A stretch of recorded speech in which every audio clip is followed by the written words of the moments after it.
Hola, nosotros somos el grupo número 4 y les vamos a hablar sobre el sistema de información de prestaciones de salud, específicamente de los registros individuales de prestación de servicios de salud, más conocido como RIPS. En efectos de definición del Ministerio de Salud, nos dicen que es el conjunto de datos mínimos y básicos que el Sistema General de Seguridad Social en Salud requiere para los procesos de dirección, regulación y control, y como soporte de venta de servicios cuya denominación, estructura y características sea unificado y estandarizado para todas las entidades. En efectos más prácticos, entonces tenemos que son un conjunto de normas y formatos estandarizados utilizados para registrar de manera detallada y sistemática la información sobre los servicios de salud que le prestamos a los pacientes. Estos servicios tienen como objetivos la estandarización, la gestión de calidad, la transparencia y la mejora continua. En la estandarización básicamente hablamos de proporcionar un formato uniforme para la documentación de servicios de salud en aras de facilitar la comparación y el análisis de los datos. En la gestión de calidad, esta nos permite evaluar y monitorear la calidad de la atención que se le presta a los usuarios en el servicio de salud. La transparencia facilita la auditoría, ya que pues ya tenemos todo estandarizado en una base de datos, así nos facilita la auditoría y la rendición de cuentas del uso de recursos y la prestación de servicios de salud. Y en la mejora continua, pues ya que al tener todo estandarizado nos ayuda en la identificación en aras de la mejora de la atención médica y en la implementación de estrategias. Las funciones claves de los RIPS, es decir, para qué sirven estos, básicamente el propósito de estos radica en el manejo clave en el ámbito de la salud, en la implementación de la búsqueda de mejoras de gestión de calidad y eficiencia en la atención médica, basándose en varios criterios. Uno de estos es formular políticas de salud, que básicamente lo que se hace es utilizar los datos de estas RIPS para desarrollar políticas informadas que mejoran la salud pública y la eficiencia en el sistema de salud. Otros parámetros importantes es realizar la programación de ofertas de servicios de salud, evaluar la cobertura de servicios, asignar recursos financieros, humanos y técnicos y validar el pago de servicios de salud. Esto nos facilita la distribución eficiente de recursos financieros del personal médico o el personal encargado de la atención médica y el equipamiento según las necesidades identificadas, y asegurar que los pagos por servicios de salud sean correctos y conforme a los servicios realmente prestados. Por otro lado, también tenemos fundamentar la definición de protocolos de estándares y manejo clínico, que básicamente es proporcionar datos necesarios para establecer estos protocolos de los que nos vamos a regir para así tener un estándar clínico basado en evidencia y en los servicios de salud para así obtener resultados, ajustar la unidad de pago por capitación, establecer mecanismos de regulación y uso de los servicios de salud que facilitan en la creación de mecanismos para regular y controlar el uso de estos y evitar abusos e ineficiencias, asimismo como trabajamos en controlar el gasto en salud y ajustar los contenidos de planes de beneficio en salud para así conocer el perfil de morbilidad y mortalidad de los pacientes, con el fin de proporcionar datos sobre la frecuencia, tipos de enfermedades que causan más muerte o menos muerte, enfermedades esenciales para la planificación y la prevención de estas mismas. Listo, en cuanto al contenido de las RIPS, vamos a ver que estas se componen de cuatro datos: de identificación, servicio, motivo de la atención y de valor. Y estos datos los vamos a obtener de las facturas de ventas de los servicios y de las historias clínicas de los pacientes. Los datos van a ser enviados por medio de archivos, los cuales van a tener un código de acuerdo al tipo de datos que se esté enviando. Por ejemplo, el archivo de control, el código es CT, o el archivo de hospitalización es AH. Iniciando por los datos de identificación, vamos a tener el tipo y el número de documento de identificación del usuario. Entonces, el tipo puede ser cédula de ciudadanía, extranjería, pasaporte y demás. El tipo de usuario puede ser contributivo, subsidiado, vinculado particular y demás.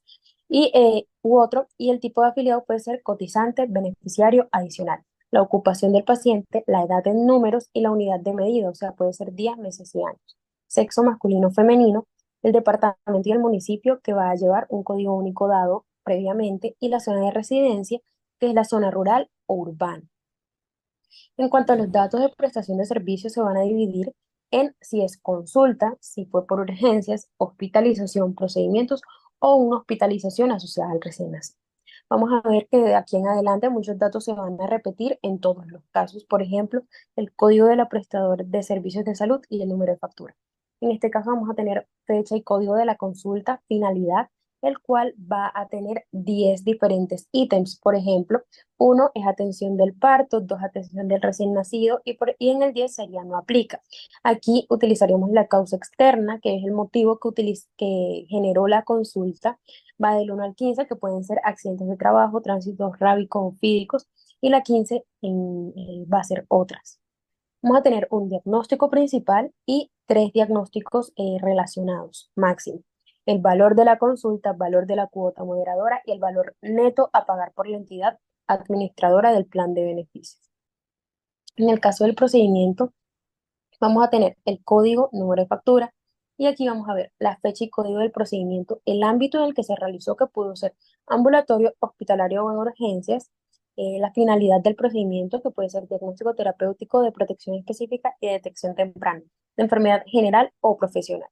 El personal que atiende solamente va a aplicar en el caso que esté relacionado a partos de este procedimiento.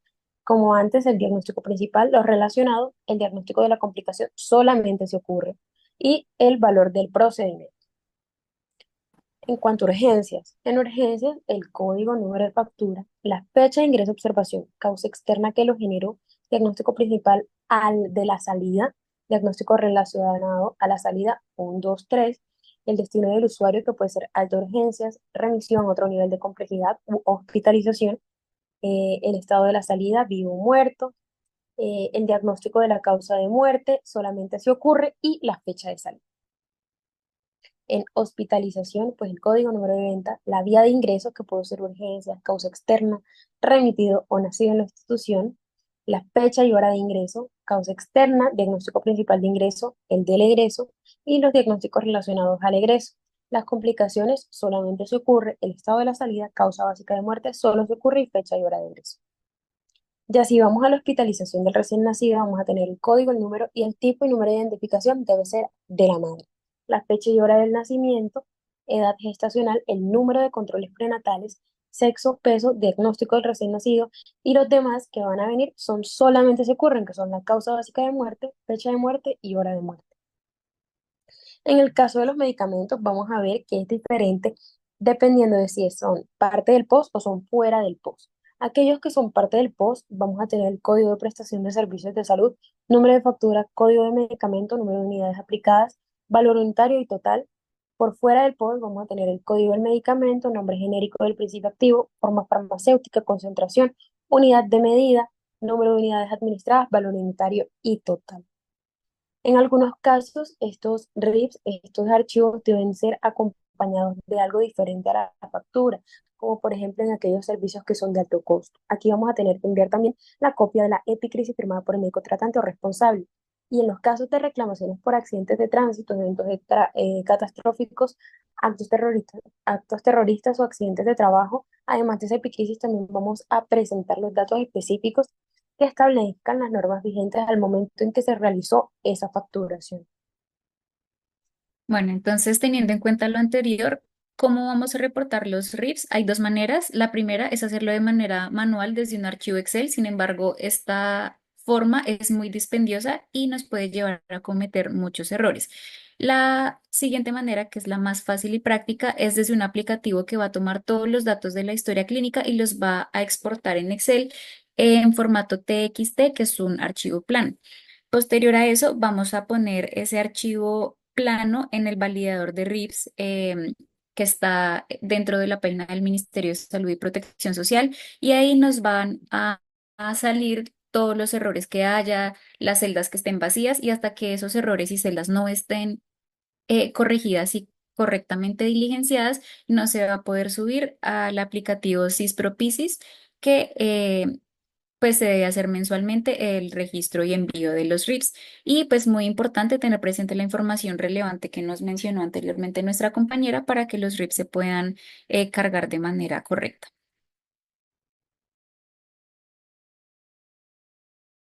Bueno, y ahora vamos a revisar normativas y estándares que regulan los RIPs en Colombia. En primer lugar, tenemos la ley 100 de 1993, en el artículo 173, nos dice las funciones del Ministerio de Salud, que reglamenta inicialmente la recolección, transferencia y difusión de la información en el sistema y todos los entes y organizaciones que lo conforman. Después tenemos la resolución 3374 del 2000. Específicamente el artículo segundo, en el ámbito de la aplicación, nos dice que es de obligatorio cumplimiento por todas las instituciones prestadoras de servicios de salud, de los profesionales independientes y los grupos de práctica profesional. La resolución 951 del 2002 nos dice que las entidades de administradores de planes de beneficios no podrán retrasar la recepción, revisión y pago de las cuentas de cobro o facturas, aunque estas no estén soportadas por los RIPS y aunque no pase por el control o la estructura justamente del Ministerio de Salud. En el decreto 4747 del 2007 simplemente ratifica que es de obligatorio cumplimiento este tipo de leyes, es decir, se deben reportar los RIPS ante el Ministerio de Salud.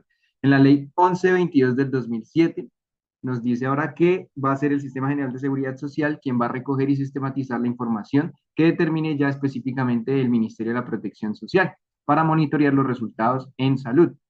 La ley 1438 del 19 de enero del 2011, ya en la parte del artículo 112, articulación del sistema de información, dice que va a ser el Ministerio de la Protección Social a través del Sistema Integrado de Información de la Protección Social, SISPRO, quien va a manejar y será el responsable de la administración de la información. De nuevo, las entidades o los entes que pertenecen, pues ya en este campo al sector salud, deben proveer información solicitada de forma confiable, oportuna y clara dentro de ciertos plazos que establece ya un reglamento. Y para los usuarios deben proveer información veraz y oportuna. También en el artículo 116 habla de ciertas sanciones que se van a poner en práctica en caso de pues, no cumplir con las leyes establecidas o no hacer el reporte de manera oportuna. Para las entidades promotoras de salud y prestadores de servicios de salud se les puede hacer una suspensión de los giros o revocarles el certificado de habilitación. Y ya en el caso de los entes territoriales se va a notificar a la Superintendencia Nacional de Salud para que tome las medidas correspondientes. Siempre la conducta punible, siempre la conducta a corregir es no reportar oportunamente la información.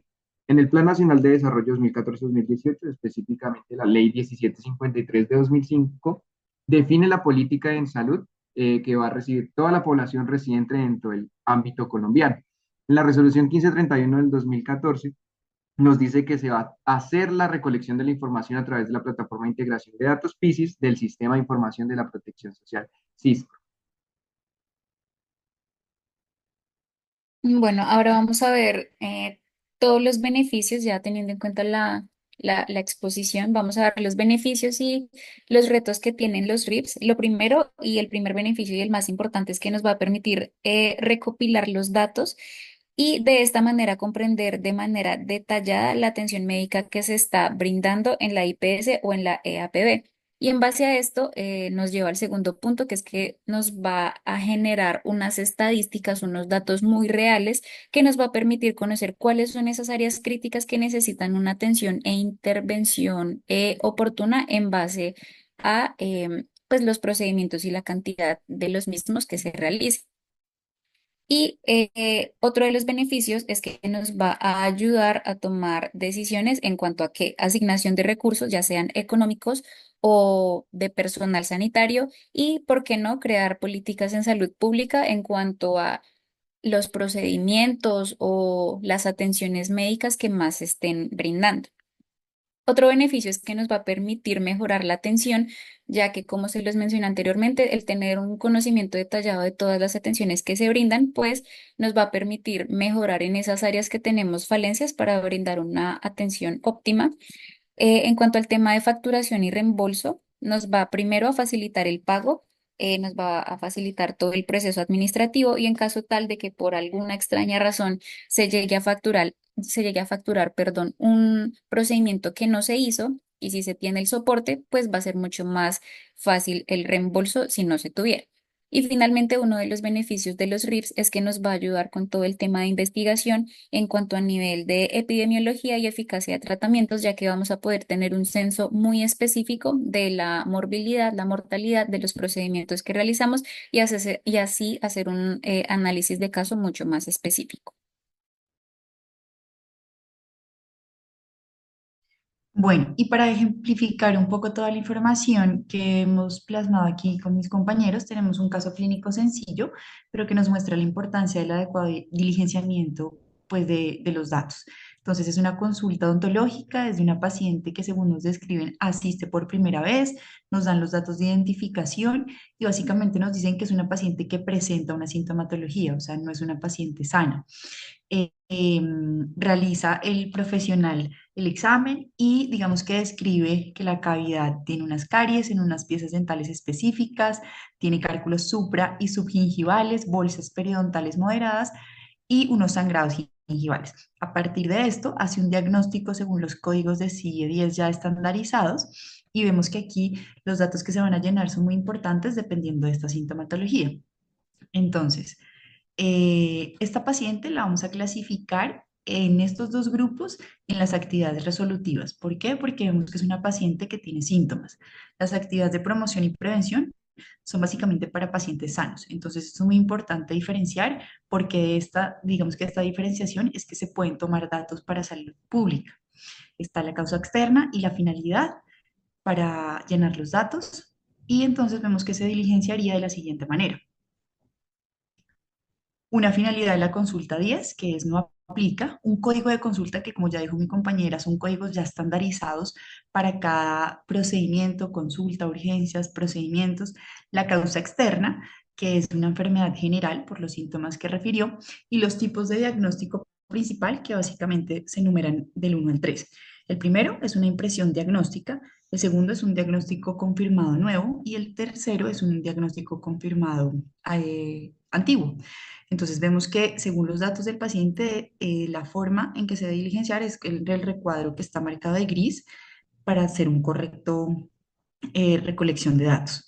Y esta es una facturación o digamos que unos datos de los valores de los procedimientos que se le realizó a un paciente desde la atención inicial hasta los procedimientos quirúrgicos que se le realizaron con el desglose de cada valor hacia cada procedimiento. Entonces vemos que tenemos los procedimientos quirúrgicos, los medicamentos, las pruebas de laboratorio y al final nos marca los valores con los valores total del pago compartido, si hay total de comisión, si hay descuentos y el valor neto a pagar. Este es un cuadro que básicamente resume todo lo que han dicho mis compañeros y que nos muestra la necesidad y la utilidad de los RIPS en la prestación de servicios. Vemos que son muchos y que de usarlos de buena manera, pues nos aseguran una buena prestación de servicios.